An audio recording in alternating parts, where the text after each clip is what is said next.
CoTCast, Episode 27, recorded Friday, May 1st, 2009. This is Carr of Circle of Trust, and when I run out of lube, I listen to CoTCast. Trust me, much better than dealing with the chafing.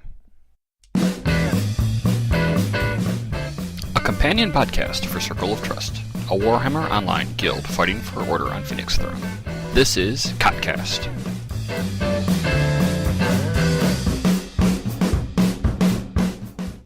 Hello everyone, you're listening to CoTCast. This is a podcast on all things that concern us. Hosting today is Paz. Say hi. Hey. And there we go. Slurm. What's up? Winnin. How's it going? And myself, Kerneth, and that's just me talking, so I won't say hi. So I guess first part is going to be what are we all drinking tonight, because we always seem to let that go a little bit long. And Paz? It's going to sound really silly because I don't have a drink, but I've got Cinnamon Toast Crunch in a cup. So I guess I'm drinking Cinnamon Toast Crunch. Is there alcohol in the Cinnamon Toast Crunch? There should be. I wish there was. This is some kick-ass Cinnamon Toast Crunch. Please use the mute button when you start crunching. I was going to say, yeah, we don't need to hear the crunchies. Oh, that would be awesome. No, it would be awful. Oh, man. Anyway. Slurm. Same old Amaretto Sour. Amaretto Sours for Slurm. Winning. Wait, how do you make those? How do you make them? Yeah. Just glass of some crushed ice and pour in, well, I think you're only supposed to do like a third of it of Amaretto and the rest of it sweet and sour mix, but I do half and half.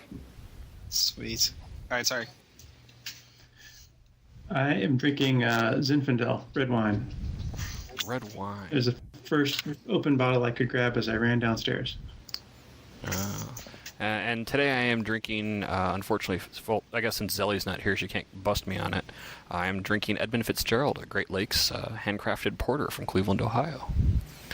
So, COT's week in war. So what's everyone been up to? We'll actually go in alphabetical order because that's how I've got it listed here. Paz. Well, now that school's over, I've been playing my Shadow Warrior quite a bit, and I played with Winnin the other day. We had quite a bit of fun.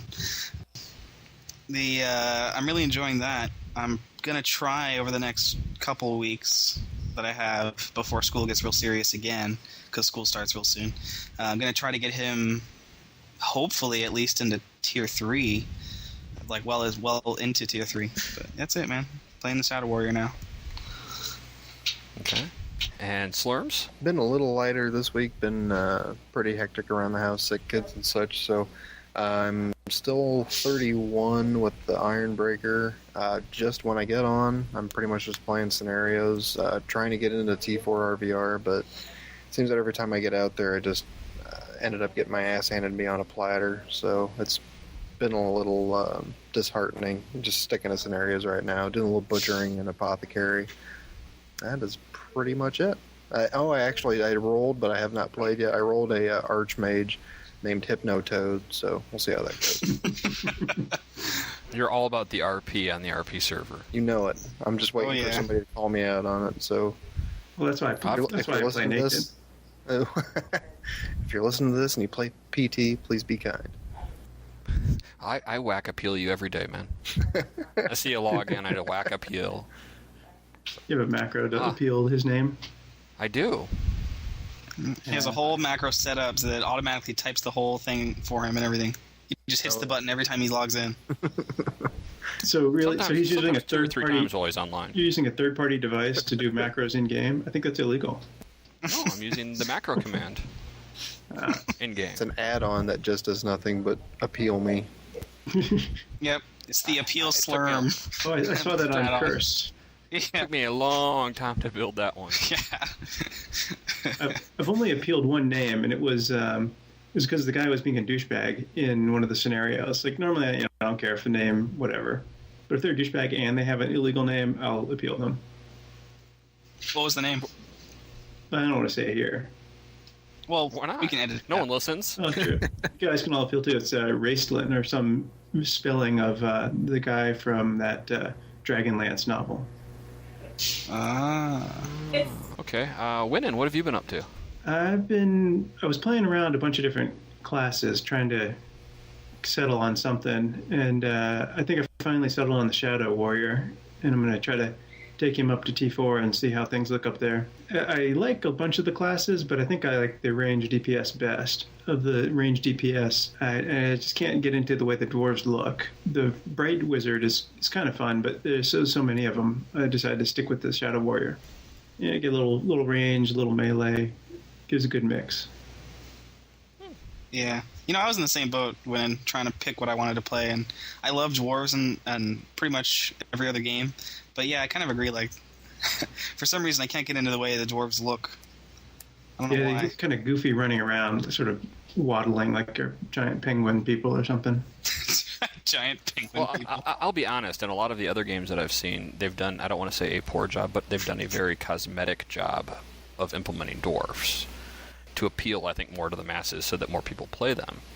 And I don't think they cared in War, or they were, I don't want to say catering to because it's their IP, but they were bowing down towards the implementation by Games Workshop. Yeah, Mm-hmm. they had to. They had no choice.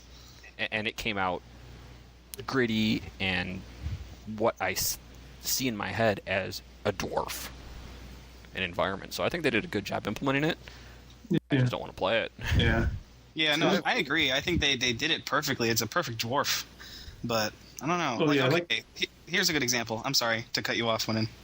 A good example, like, I really don't like the helms on most of the dwarves. Like, the Ironbreaker has, like, an eagle, a weird, like, eagle helm thing, and then the Ruin Priest has a strange snake-looking helmet that just looks wrong. I don't know. It just, like, I know you can hide the helm, but I'm just saying, like, I it just typically looks have mine strange. hid. Yeah, I don't like the cone head on the Shadow Warrior, so I turn that off. Oh, I hide that all the time. I will say, to bring it up from the negativity we've got going here, I will say things I like. The Shadow Warrior, the elves, they're not that kind of anime style like every other game that's out currently. Because I hate that anime elf style. Yeah, me too. Right. And the animations are fun. I mean, I enjoy watching him whipping his sword around and stabbing people and shooting his bow. So it's, I enjoy watching my character play. So, and it's good, I found, for, I play a lot of times late night or early morning, and there's not a lot of other people on. And it's good for soloing because I have the range, so I can pull things out of the mob and do a lot of damage. And then when they get to me, I can be in assault mode and, whip through them pretty quickly.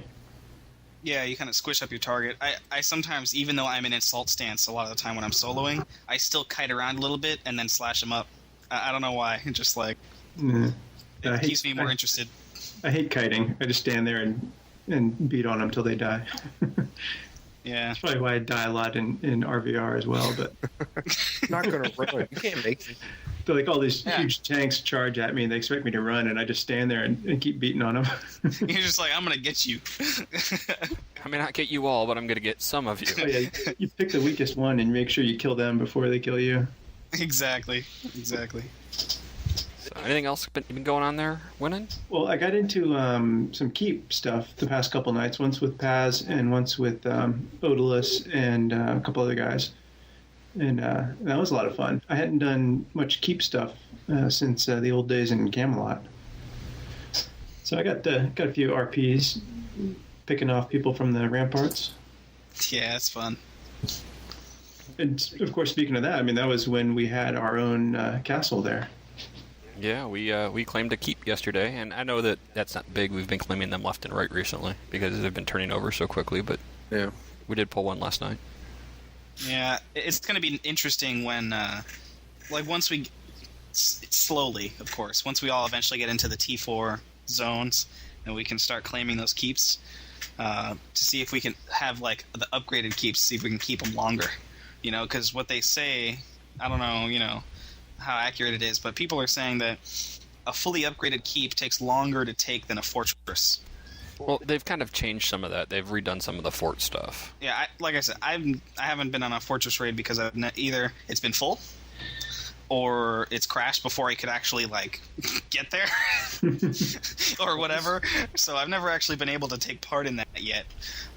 But that's just what I've heard. Was like, at least when they first put it up, it was like a fully upgraded keep was harder to take than a fort, which of course made no sense. But Right.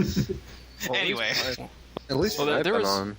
I'm sorry. At least when I've been on lately in T4, I don't know if this. I play from usually like 9 to 10 or 11, and it's been pretty destruction dominated in T4 lately. And the few order keeps that we have, they are always taken by a guild. Now with the whole gold bag thing going to the guild leaders for successful defense and stuff, it's going to Is be it- hard enough getting a keep. Period. hang on, is it for successful defense as I well? thought wasn't that? Yes. That's one of the new ones. That's Yeah. part of the new part. I think it's Oh, when wow. right now it's just when the zone flips. Yes, I But- think so. One of the things we're talking about here a little bit later. Yeah, it's where they're gonna look like they're gonna implement a bunch of gold bags going out. Oh, that is excellent. We'll get to that. It's going to be nuts trying to get a key. I mean, if that's the case, man, you have any idea how many freaking guilds will change their tactics to defend keeps? Holy crap. Oh yeah. Instead of going on all these raids, they'll just hold their keep all day. they'll just sit on the keep and defend it. Just everyone logged in, sitting in the keep, chatting it up, crafting. What's going on, guys? Oh, not much. Oh, we got some attackers. Oh yeah, speaking of sitting in the keep defending, there was a guy running one of those lottery gambling scam things. I hadn't seen those since I stopped playing Guild Wars. Oh, I remember that. The guy that was like, when we were waiting for Destro to come back, he was like, all right, guys, let's start a lottery. Let's start a Yeah. casino. That was funny. Oh, man, I haven't seen those in a long time. I remember those from, like, every game, man. Like EQ, EQ2, Dark Age. People would just run casinos like that. Yeah. Just like, and- everyone do /roll. Well, and in Camelot, you had some other, I don't want to say small side games, but you could do some stuff with. Was that the one that you could actually do stuff with cards in it? Yeah. Yeah, they had card dealing emotes and stuff. Yep. Yeah, so you could actually play that one around pretty good. Yeah, it's just funny. I haven't seen like the casino thing in this game yet, and I haven't seen it in a long time. So it's just kind of funny how he's like, all right, let's start a casino. It's a good way to get ready for CoTCon. Yes. And actually, I was going to actually put an update on there because I forgot to put that on the agenda too. So are you pretty much done there, winning? Yeah. With your week? It was a big. You forgot the. He had a long You week. forgot the one thing. Yeah, you did, but you forgot the one thing I actually put in the agenda for you, Oh yeah, and that you got bounced up to a trustee rank again this week. Woo! And it's true. you were a trustee for a while, and then you kind of left the game for a little bit, and you came back, and you've been moved back to a trustee. Yeah. So congratulations. I knew Benny Galala wanted to step down a little bit and take a breather, so I offered to step back in and kind of. I know late night we didn't have a whole lot of officer presence, so I figured I could step in and take care of that. Yeah. Awesome. So hey, congratulations. Thank you. Ooh, go winning. We've also actually had a couple other folks get moved around just because they've celebrated their 1-year anniversary with us. Part of our, you hang out with us for a year and actually still stay with us. You get a promo. And we've had a couple folks moved up to kind of involuntary officer status. It's called our core members, and that would be Lyris and Bacchus. And yeah, the game hasn't been out a year, but they've been hanging around with us and dealing with us for a year. So, congrats to those two guys too. Yep. Congrats, guys. Congrats. Yeah. Congrats, everybody.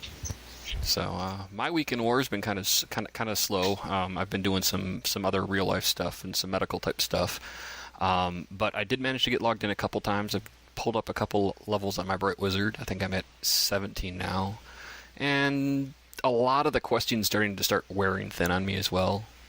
And I'm doing a lot more on the RVR. I think yesterday I was out with Odalus, and Winning came a little bit later, and who else came out? Maeve came out on one of her alts, and we were defending some keeps and trying to take some keeps and flip some BOs and stuff.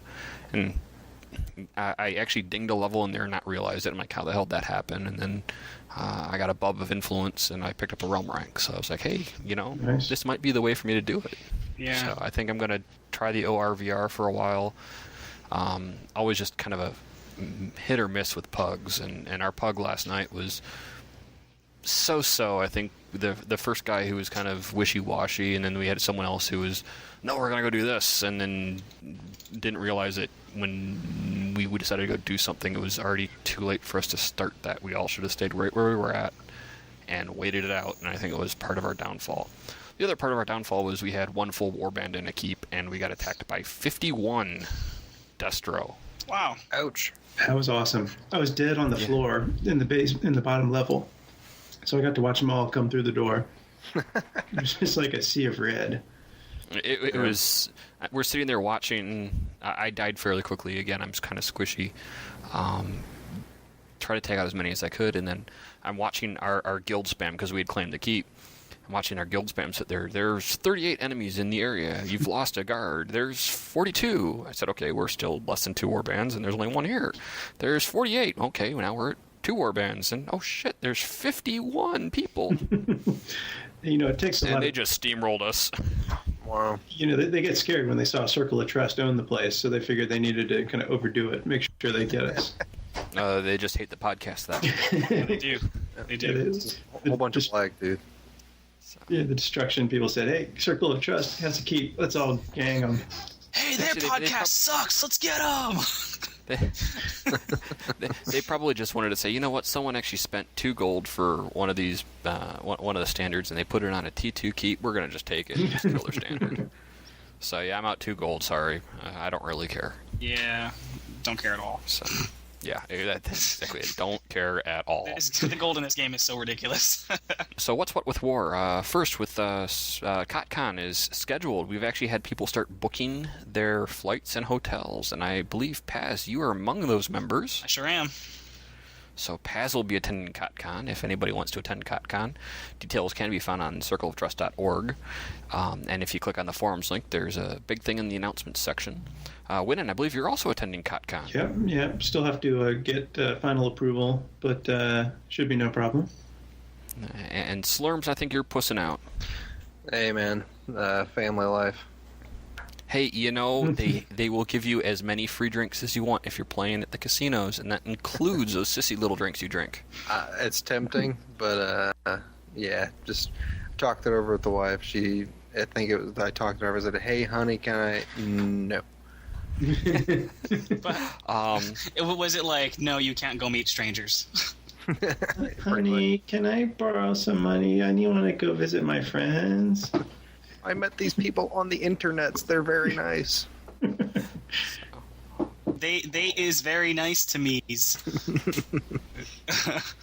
it's a no-go. Maybe next year. Yeah. When we know you were longer, right? Yeah, that's it.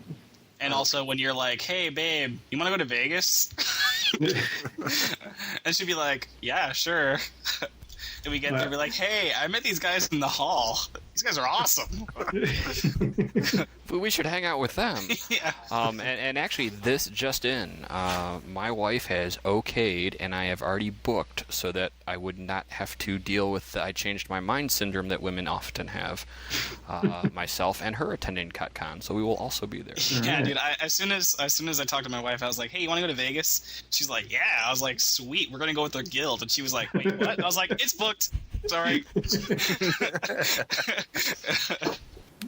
So yeah, we're booked, and Zelly and Ab are going to show up there, and a couple other folks have actually already committed and said, hey, we're going to show up. So there's going to be a bunch of folks in Vegas hanging out. The 2nd, 3rd, and 4th is the official dates of CoTCon in Vegas. We're staying at the Luxor. Well, some of us are staying at the Luxor. If you want to stay somewhere else, more power to you. But we'll start meeting up and stuff. So. Have you guys actually read about the Winds of Change? Yeah, I actually even wrote a quick little article about it. I don't remember. What's the punchline? The short of it is that in order to try to improve server stability and performance, that's what they call it on the open realm versus realm combat, Darkkrag specifically as a test will... I like how they put it, will have the opportunity to participate in a live test of a new system called Winds of Change. To beta test this. Yeah. All right, so basically this is what it does.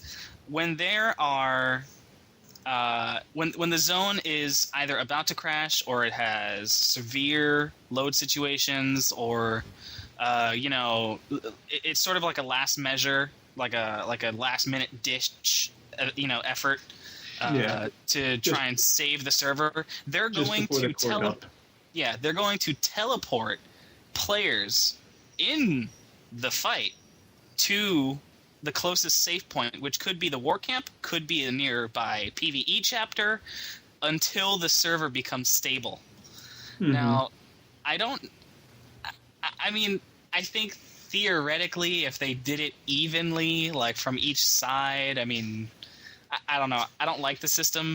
I think they should just pick the server. I don't know. What do you think, Slim? It's already out. I know it is. It's already on Dark Crag. No. They've already pulled it off. Oh, okay. Oh, really? They had such a negative response to it that they pulled it back off.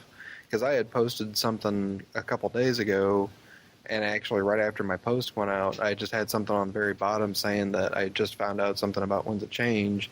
And basically by the time it got up on Lag War, somebody actually made a comment that, hey, it's already actually not on anymore. They pulled it back off because people were pissed. So I wrote another article up just saying that just about the whole idea of it, which you've already explained, and how it was probably not the best idea. It definitely didn't go over very well. If you go to the official forums, even the unofficial forums, if you go to Warhammer Alliance, people were not really that keen on it. There was people that anything to make the game run better so that we can actually play it is a plus. And I agree with that mindset, but at the same time, it's just really starting to show that there's just some fundamental issues with the game that need to be fixed. I mean, they're band-aiding everything, and it's just not making it any more fun. Yeah, and if they put this in as a band-aid, it's never coming out, right? Exactly. The last thing, because they're going to move on to the next fire. Came out. They have to go to the next fire. Yeah, what was the last band-aid that you were just saying? The keeps, when they were capping the keeps, putting the. I'm not sure I remember that one. Or I'm sorry, wasn't the fortresses? I'm sorry, I had too many drinks. You can never have too many unless you passed out or something. The fortress sieges. Didn't they put a cap on that? Oh, that's right. Yeah, that's ridiculous. Way back. I don't know if it's still in place. I'm pretty sure it is because I've tried to go into fortress sieges and I can't get in. Man, I can't say from a person that's attempted to do it because I'm not there yet. But as far as no, not on order. I'm talking about like before when we were on Ostermark. Yeah, regardless, I don't have that high of a level of a T4 character, so I don't know for sure from firsthand. But yeah, I was pretty sure that the fortress cap is still there, and I believe when they implemented it, it was supposed to be a Band-Aid. Yeah, it's a Band-Aid. It never came out. And it never came out. Never, no. So yeah, it's good they pulled this one before it got stuck in place forever. Yeah. Yeah. But it sucks because, you can't... It's hard to participate in T4. I experienced it the other night just going and taking a freaking BO. There was like 3-on-3 warbands or 4-on-4 warbands, and it was just... The performance was just so horrendous that I was in there attacking, and as I'm in the middle attacking this person, I was like, oh, this isn't so bad. And all of a sudden, more and more stuff started actually showing up on my screen that wasn't there when I first ran in. So just as the game was trying to catch up and display all these people, I just finally, as I see everybody, I was like, oh, this is worse than I thought it was. So I'm not in T4, but is the problem because more and more people hit the top levels and then just stay there, so it's getting more and more crowded? Kinda. A lot of people are staying, and it would be 10 times worse if everybody was staying, because most people were getting a T4 experience in the problems and then rolling alts. Yeah, a lot of the research I did on classes, everyone said, yeah, it's great up until T4, then it sucks. And it sounded like every class was like that. That's the way the whole game is. So, I don't know if, correct me if I'm wrong, people that are listening and come on and make a comment about it, but I think everybody's at that, not everybody, but most people are at that point that, tiers 1 through 3 are awesome. And they're not that, it doesn't perform that bad, but there's just such a high number of people that are trying to experience Tier 4 that when you have them all together, it's crashing zones. It's not fun. Yeah, so maybe they need more capital cities so that there are people, spread out over more of a zones. Instead of 5 warbands attacking one zone, they're spread out over 3 zones. Exactly. Well, and I think they can do that, and I think that was the original intent of the game. The issue you get with that is the city takes are so repetitive, monotonous, and difficult at this point. Right. They'd have to let up on the city take process, and I'm not sure that's something that they really should do, because I think a city take should be damn difficult. Yeah. It should be. I don't think it should be unfun, and there's a lot of people that say the first 2 hours or whatever it is are just absolutely, not fun whatsoever. And again, I haven't been in a city take either, but, people are saying, and even the guys on Warp, I think, were talking about it, they're saying, yeah, you got to get through the first 2 hours of BS that's, not fun at all, but after the 2 hours, it's not that bad. And it's but they don't even say that it's great. It's it's still not that bad. And it's what? You go from all this boring 2 hours of nothing to it's okay. Yeah. Something's not quite right there. I don't know. That's why I'm holding out for Land of the Dead. I know last night I was kind of griping about the whole Winds of Change thing with Frank was online. I was talking to him. I was being rather negative about the game, which I still love the game. I hope that it gets better. Now that I am at Tier 4, I'm starting to experience what everybody else has been complaining about. I've been in this utopia world of Tiers 1 through 3 over and over and over, and now that I finally broke into Tier 4, I'm oh, that's what everybody's complaining about. You're oh, I get it. Yeah. Why there's people angry. But yeah, I hope that Land of the Dead comes out and it rocks and it adds an actual good end game other than city sieges. I really haven't done much in the way of city sieges, but I can understand the point of it being bad if it's continuing down the path of performance issues like Open T4 RVR is. Well, what? All right. When I was on, when we were on Ostermark, for example, before it became I don't know about before. Anyway, not the point. When we were on Ostermark and I was on Paz, on T4 on my Marauder doing all that stuff, it wasn't as fun as we say, this utopian sort of thing. But T4 to me wasn't horrible. I mean, I was kind of bored as a melee DPS because I had nothing to do in keep takes. And keep defenses, I was sort of waiting to get killed or waiting to rush in the door and attack things. Yeah. Yeah. But I don't know, it wasn't horrible to me, the T4. Then again, I haven't been to T4 in a little while now, so maybe just not there to see how bad it is. I mean, my biggest gripe with it so far is just the performance. Even just running an open RVR when you have 3 or 4 warbands strike up against 3 or 4 more warbands, it runs so horrendously that it's not fun to me to try to play a game in those kind of settings. You know what's funny is that Dark Age had way more people, fighting all at the same time. At least I think so. Sometimes. And you wouldn't always. I mean, it wouldn't be perfect performance, but it's not like what I hear about this game now, where it's I remember plenty of slideshow raids. Oh no, that's not what I'm saying. I'm saying that there were plenty of. All right, let's say even 2 warband versus 2 warband, right? Mm-hmm. People say that it's unplayable at that point, and I'm well, how come they could do Dark Age? And maybe it's because, the graphics in Dark Age weren't. So detailed, crisp. That's going to be what it's going to boil down to, is the amount of data transfer. All the particle effects that they have and all that stuff. That's probably... They didn't have player clipping either, right? You could just they did not. You could walk right through people. Right. Yeah. So they didn't have to process that info. Information, I assume. Yeah. Well, anyway, I mean, I know it comes down to the information that's processing, but still, it seems like with better technology, you should be able to make better performance. But I don't know. Better technology, then they reach farther, and so you wind up with the same performance. I guess. Or worse. Downer. Yeah, I think. All right, more gold bags is what we were about to talk about. So we're gonna talk about more gold bags. Yes. That was something that a couple weeks back we hit one of the podcasts that they're gonna start sending out gold bags for claimed keeps if they were in a zone when the zone flipped. Yes. And just this week, they've now announced some Guild Zone Capture Awards. And this was released on 4/29, so what's that, Wednesday? And I'll read it just for the sake of everyone online here, but you can go out to the Herald and find it as well. It says, "Greetings. To complete our recent improvements of Zone Capture Awards, we've implemented more incentives for a guild to successfully capture and hold a keep. Guilds that successfully hold a T4 keep through a zone capture will now receive a gold bag containing Annihilator armor rewards mailed to the Guildmaster. Each successive zone capture within the same pairing will result in another gold bag being mailed to the Guildmaster."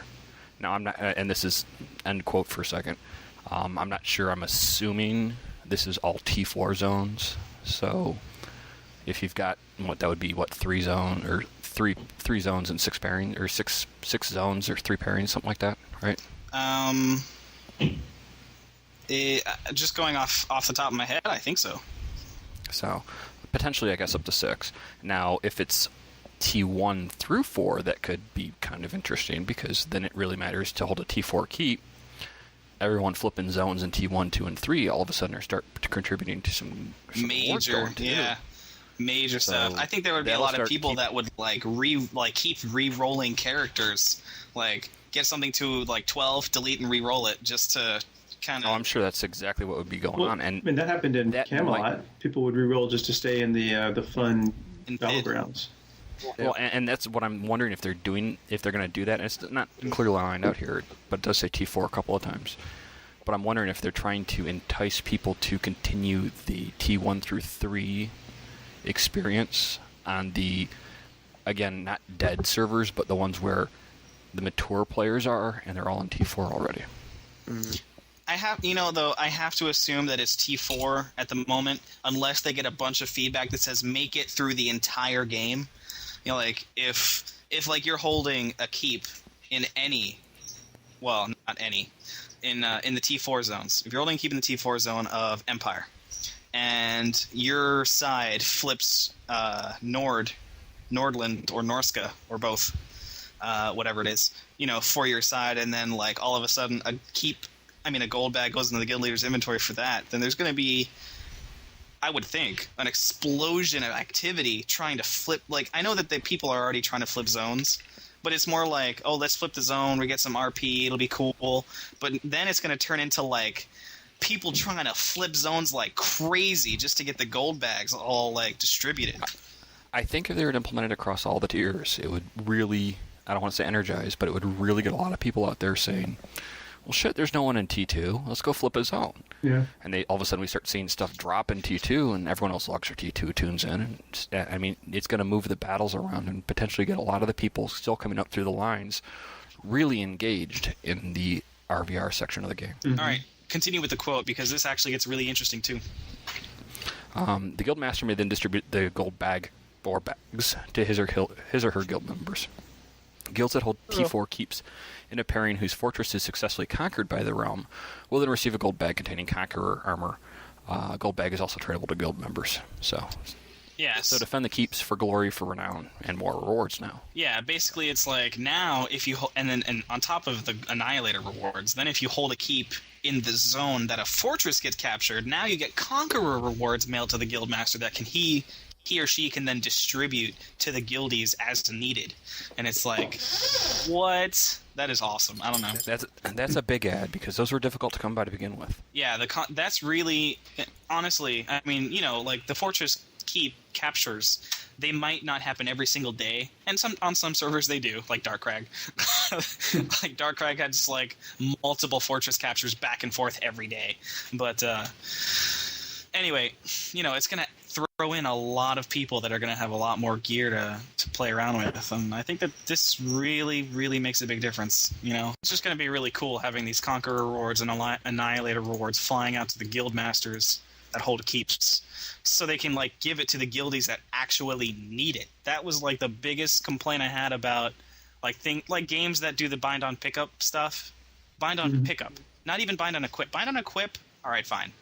But bind on pickup to me is like pointless. I mean, I understand why they put it in, but it's like you take away the whole economy and the community. I don't know. To me, it just especially when you go and do like runs for gear or whatever, and then you have like nobody in the group that can get this drop, so and nobody can use the drop.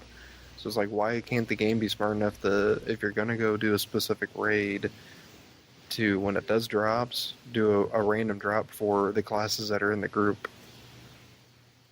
Yeah, like the gear that is repairable, so any class, it'll become something that they can use. Exactly. That would be great. Yeah, actually, that's a good idea, too. When it is, just make it so that it drops a broken Annihilator chest piece, and then whoever gets it, the broken thing is a bind on pickup, and then you can just repair it. When you get it, then you just repair it, and there you go. Winning, you are a genius. Thank you. You should work Mythic. Yeah, Winning, you need to stop doing whatever it is you do and work for Mythic. Yeah, repair robots, and I don't know. Kind of not rocket science. Yeah, it's not rocket science. Jeez. Anyway, the robot that's a good repair idea gig. too. Yeah, I got a free trip to Florida last week. Sweet. Yeah, and then I got ditched by all my guildies who were there. Hey, like Paz. You know what though? He knew that I wasn't going to be able to meet him. Odalus stitched on him. Yeah. Ooh. Yeah, he's in the doghouse. Anyway, so I like. There's a lot of people. There's like, as far as the bind on pickup stuff, it's pretty much a half and half fence. I don't know. I'm on the fence, that side of the fence that says just screw bind on pickup. Bind on equip is fine, but bind on pickup, ugh. But Winning's idea is really, really good. I like that. Bind on pickup, at least I don't want to say forces, but engages people to go somewhere and do something. So I can kind of see the bind on pickup. I think it started because in EverQuest you'd have these people that would just sit on the named whatever deep in the dungeon and just farm it over and over, so they could sell items that they would never use themselves. Yep. Or twink their alts. This way, people who actually kill the special monster are the ones who are going to use what it drops. Yeah, I know, and that's what I'm saying, is I know why they put it in. Yeah. But it's like, so frustrating. I mean, I've gone on so many lairs that everyone rolls greed, and I can tell you that I've ended up with a lot of loot that was blind on pickup that I had no use for because it's not even for my class. Yeah. Like, I've gotten, like, I was on my Shadow Warrior, for example, and I had like all kinds of dwarf stuff and Empire things, and I'm just like, man. So you know what? I actually became, not even because I wanted to, because I was like, I have no other use for this. I became a magical salvager just to feel like I could do something with this gear that I was getting. That's actually why Kara was the salvager as well, just because I would get bind on pickup stuff. I'm like, I can't do anything with this. Ugh, so frustrating. Anyway, it's not the point. Okay, so Winning, circle of classes. Yeah, so part of coming back and switching to a new server and such, I've kind of been curious about the upper level. Like I got to T3 right before I quit, so I don't really know how things play out in T4, T3, T4 in terms of who kills who, right? Like your low levels, everyone can kind of kill everyone and be killed by everyone. Yeah. But what I wanted to know specifically was, all right, how do I spec, or what class is good if I want to kill the healers on the other side? Right, that was kind of my initial question. And so, because I assume it's set up so that certain classes spec certain ways are good at killing other things. Like I think Paz, you said you're a Marauder. You could kill healers pretty well, but you sucked against Bright Wizards, or I forget what it was. Well, initially, this was before that they changed a lot of the Marauder's abilities, and it's still somewhat true now. However, before, when the game first came out and all the way through for a good while, I was at 40 before they changed everything. The path I went down was the debuffing damage over time spec, and I had a lot of tools at my disposal with no direct like burst damage per se, but I had stacking damage over times. I had reactive procs that I would lay on people and things like that, and I had a 75% armor debuff and a 75% healing debuff on my target that I could keep on consistently, where the cooldown was the same as the duration. So I had like a melee proc, a magic proc, those debuffs, plus the stacking dots and all that stuff. I could take down any, anything that had heals or armor that were essential to it, the class. I could take those down easily. Casters was sort of a contest to who got more DPS out first.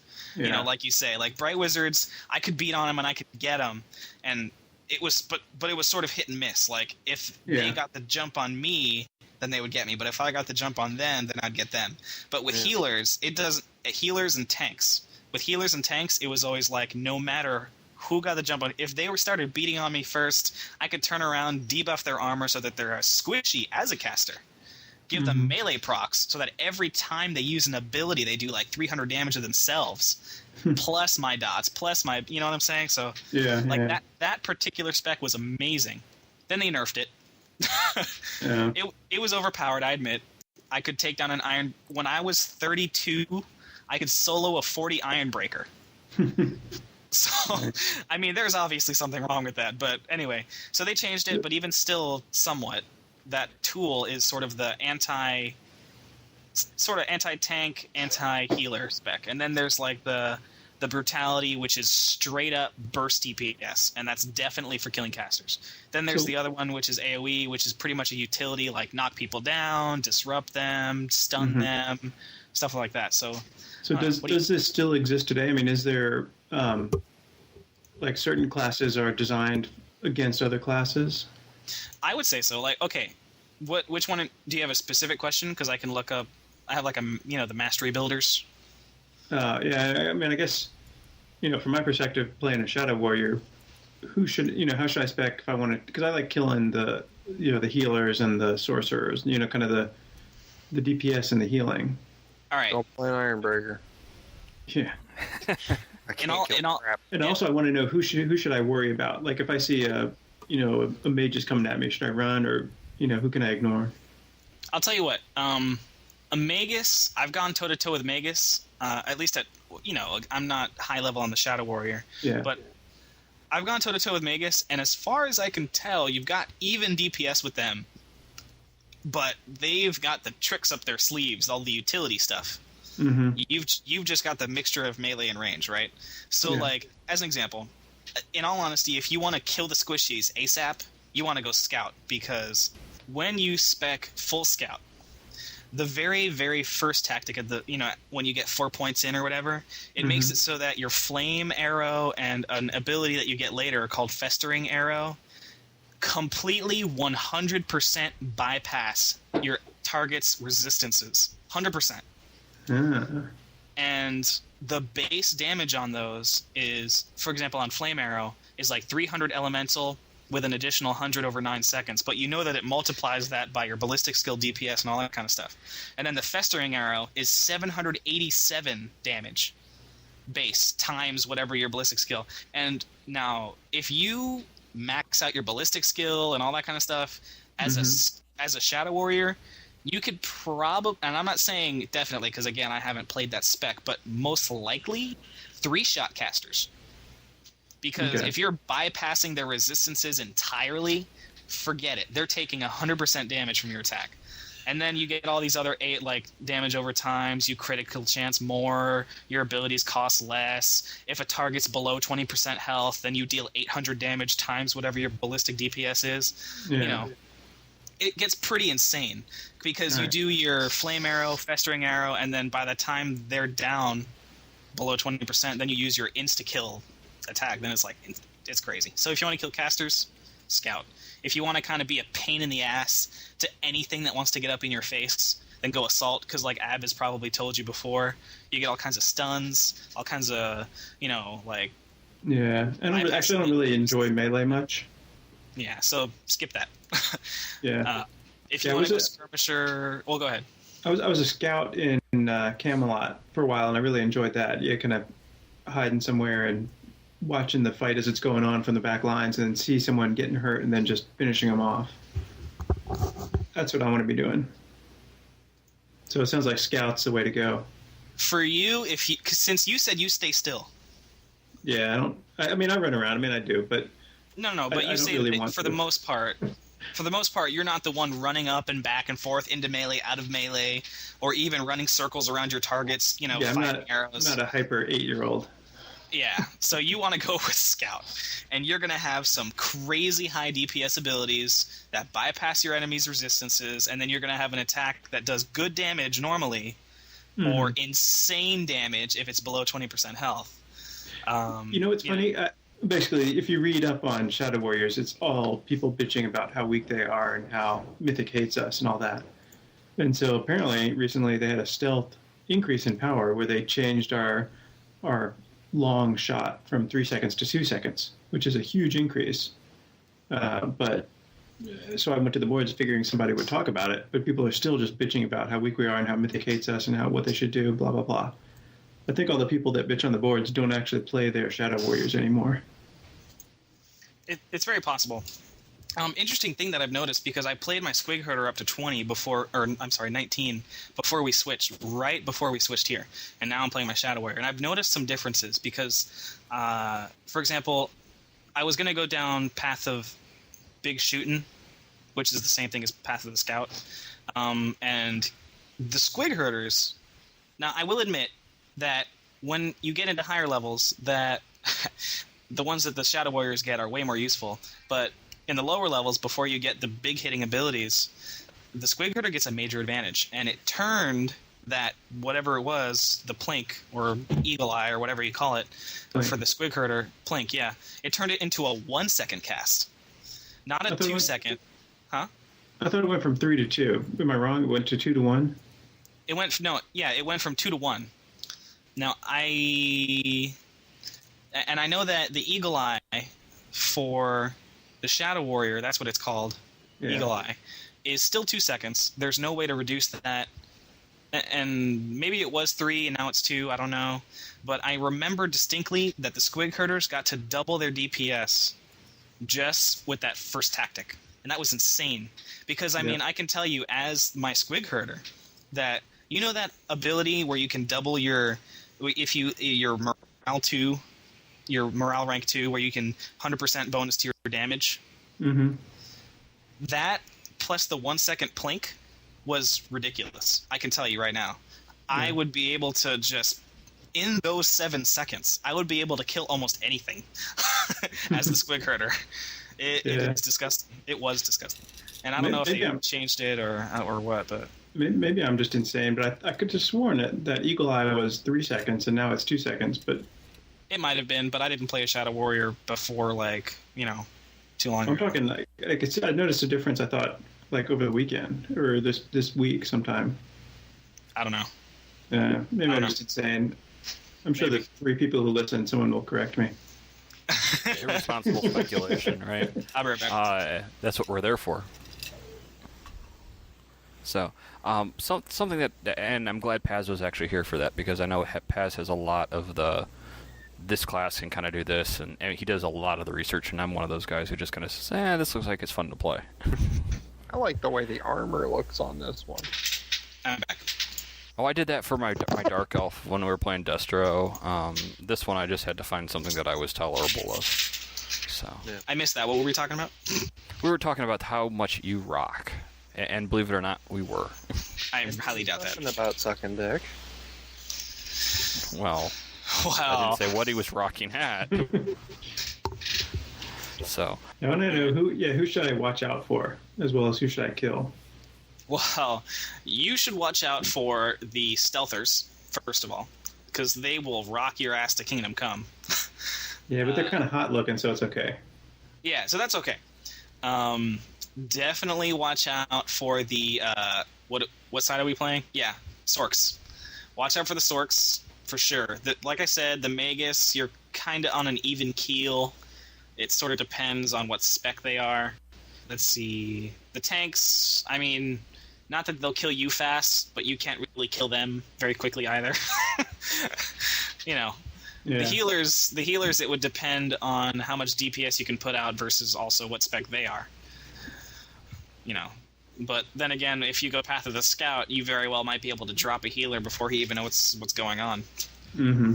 So That's what I want to do. I hate those bastards. yeah, so I mean, it just depends. You know, it's like, and Especially a lot the of that. shaman. Those little goblins. It's like killing them. Yeah, that's true. And they're going to be You even. gotta love your healers. They're going to be even harder to kill once the change eventually comes out to their mechanic, because the more they heal, the better they're going to be at healing. What is that? What did they say? 1.3? They're going to change that.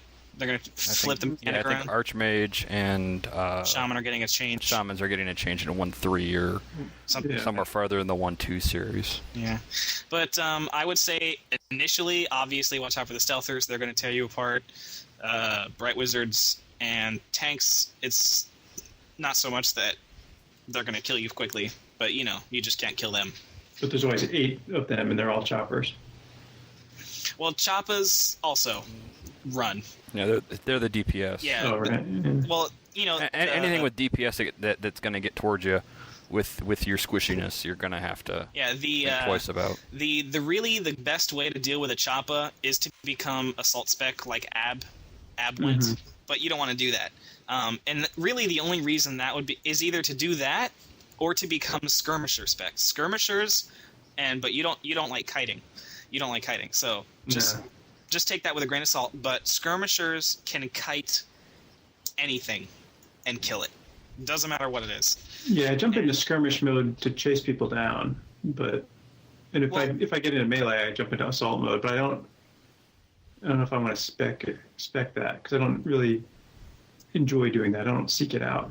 Yeah, but I'm just saying, like, if you wanted to be able to like run away from things, like in scenarios, I always use my skirmish mode. Like ones that I have to run around a lot. Like, how some skirmishes, some scenarios you can sit on an objective and you're good. Yeah. And on other ones, like Stone Troll Crossing, you have to constantly be running. Yeah. Yeah. In those scenarios that I'm constantly running, I'm always in skirmish mode. And that's because I can snare people, knock them down, root them, and keep going and shooting and all that kind of stuff. And it's pretty good. I agree with you that I'd rather have a lot of DPS, but as far as Circle of Classes car, with even with the tanks, like, for example, on our side, from what I know of the tanks, the Swordmaster is able to go after casters more because he's supposed to be the anti-magic tank. The Ironbreaker is supposed to be the anti-melee. The Knight of the Blazing Sun can kind of, I think, go either way, because if they can twist their auras effectively, then you can keep your resistances up pretty high and all your buffs high and stuff, so they're kind of like the balanced one. So the Flamer goes both ways. Yes, exactly. The Flaming Knights. Yep. Anyway, I could, like, make up a circle chart and scan it somehow if you want that for war. I guess it's too complicated because of the spec. It was the same. Well, no, because the specs really make huge changes to the class. In Dark Age, even if you change specs, it was just like, different flavors. Ice versus fire. Yeah, it was like ice, so you had PBAEs or roots and things, but you were still squishy as hell no matter what. In this game, it's like you could be squishy as hell, or you could be like crazy tank, or so I don't know. Depends a lot on specs. Well, that's good stuff. Yep.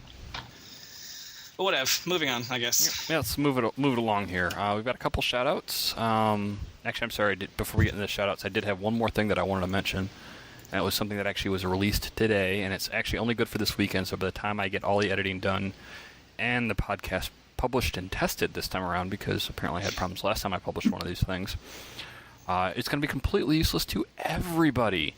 But in case I do pull an amazing little feat of science and editing, this weekend and this weekend only, Nordenwatch is open for all tiers. And 10% bonus in XP and Renown. Exactly, 10% bonus to XP and Renown for playing Nordenwatch. So we should just talk about how it went. Like, how did Northern Watch go for you guys? Awesome. Yeah. Oh, I love it. It was great. Scenario, we won It's one of my favorite sends in the entire game. Yeah. I like it. It was a T1 send that I couldn't get into to beginning with, but I loved it. And when they brought back, what was it? Gates. Yeah, Gates. I had high hopes that they'd go with Northern Watch or Phoenix. I'm sorry, not Phoenix. Kane's Embrace, because I love that one too. Oh, I love Kane's Embrace. Yeah, the only one that I don't like of the T1 sends is Gates. So Yeah. the fact they brought Northern Watch back for a weekend gives me pause to think that they'll probably be bringing back to the rest of the tiers Kane's Embrace and then the Tier 2 stuff and the Tier 3 stuff so that everybody can kind of just jump in and play them. Yeah, I really enjoy the Northern Watch, and it's set up pretty well, or I should say it was set up pretty well last weekend when we all played it, and you actually have to be at the keep to get all the unlocks. You have to kill people at the keep, you have to hold the keep, you have to take the keep. So none of this, farting around in the middle area. Yeah. Although I do love my our little tactics that we used to use. I remember like when the game was first out, and even in like the beta, where we'd be like, all right, like if we were destruction, right? We were like, all right, everyone, quick, run to the lighthouse, ninja it right behind them, and then we'd pincer them, and no one would know what's going on. They're like, I thought we were supposed to fight at the fortress. Oh my god! Yeah. And they would be like, why are there people attacking us? We're not there yet. Yeah. That was good times, and it always works. There's always someone yelling, fight at the fort, everyone get on the flag. Let's fight the people, damn it. It's more fun that way. But no, that was actually good news, and I just saw it post tonight, so that's actually pretty cool. I was hoping that maybe next time they'll announce that a little bit ahead of time so people can say, oh, sweet, and schedule some things around. Yeah. Oh Since my I know my weekend's god. kind of full this weekend. Yeah. But- we got a couple of shout-outs. We got some feedback from episode 26, and Slur, both of the feedbacks actually relate. The first feedback relates to you, so I'm going to let you read through this. Okay. The first one was from Rare, R-E-R. It says, hey everyone at CoTCast, just wanted to let you all know that I never laughed so hard from a podcast before. I'll make sure to give you guys a 5-star review on iTunes. Please keep up the hilarity. War needs it now more than ever. Sincerely, Rare, who's a blackguard on Prague. And it says, side note, Slurm, what you doing, boy? Get your butt over to lagwar.com and write some cool articles. Yeah, last week was pretty swamped for me, so I didn't have much time. I had actually wrote some, but I didn't have time to get them put up. But I got a couple up now. The ones that I had wrote last week are up, so go check them out, and I'll be writing some more, hopefully, for the beginning of this upcoming week. All right. So I'll have to actually pay attention because I didn't see them on my RSS feed because I actually watch your stuff for Lag War. Yeah, they're there. I got 2 of them. Okay. All right. And also, let's see here. We got feedback on episode 26 from Podbean, and that damn gas squig struck again. He came over to our the douche. Obviously, still overpowered, but he came over to Podbean and just kind of called us out and said, "Hey, you guys are all assholes." My browser and everything crashed a little bit ago, so I'm trying to pull up Podbean. Because I think we called him out so hard on the last when he came on and said that we're all toast. Yeah, he pretty much just said, that's it, you guys are done. Yeah. Yep. You bitches are toast. Watch out. So I've been slaughtering. Watch out for. I've been slaughtering gas squigs left and right. Well, good for us. I mean, that's what I was doing. I was aiming for gas squigs yesterday. No, That's what I recommend that for Open RVR is always target the gas squigs first. It helps you guys win. Yep. Of course, the right gas squig to kill is the one that has no space in the name. Yes. That's the real gas squig. Gas squig. You gotta kill gas squig and his master. But always aim for the pet first, and then worry about the master after that. That's right. That's my strategy. Right. The pet is the real threat. I mean, honestly. Okay. So that was it for our shout-outs this week. Anybody got anything else they want to talk about before we kind of go into an outro? No, I kind of had a cool experience that I already posted in the forums about that the T2 surprise Ninja Tactics. Yeah, everyone should go read that if you haven't read it already. Yeah, I'll link that into the show notes, but you want to summarize real quick? Yeah, the summarization is... don't give away the ending. Oh, okay. No? You don't want me to give away the ending? Then they're not going to read it. Well, that's true, I guess. Give them the... Yeah, but you see, if they don't read it, then it saves us some hits on our website, which means we won't lose our what's it called? The ad-free status. Yeah, I know. We're back to ad-free already. Don't worry about it. Oh, that was because it was the first of the month. Well, anyway, the short... You had a cool incident in RVR. Go ahead, real quick. Yeah, the short of it is that Win and I were out doing some open RVR, as Win had said earlier. We had to keep. It was a big fight between a couple of war bands on each side, back and forth. It was a really good balanced fight, trying to fight for the zone back, and eventually they took back one keep that was Stone Troll on the west side, and we were holding the one on the east side. And, So we finally eventually pushed them back to where what we had assumed they had left, because then we started taking all the BOs back finally, and then we said, all right, let's go for the keep. So nobody was at the keep. Nobody was defending. All the order was sitting there attacking the keep, rejoicing. Oh yeah, this is so cool, A couple Destro randomly run by, sprint into the keep, like 2 shamans and a magus or something. So they start horribly defending the keep, barely oiling us and things. And I thought that was kind of weird, but anyway. So we finally get the door down. The door swings open, and the entire 3 warbands are just sitting on the ground floor waiting for us. They were just waiting for us to come in the door. They steamrolled us. They finally dropped the oil at the perfect time. Oh, it was horrible. It was horrible. It was hilarious. I was laughing so hard. Anyway. Well played for those guys. Well, yeah. Thanks for listening to this episode of CoTCast. CoTCast is a podcast of Circle of Trust, a Warhammer Online Age of Reckoning guild fighting for order on Phoenix Throne. CoTCast is owned and produced at the whim of Circle of Trust guild members.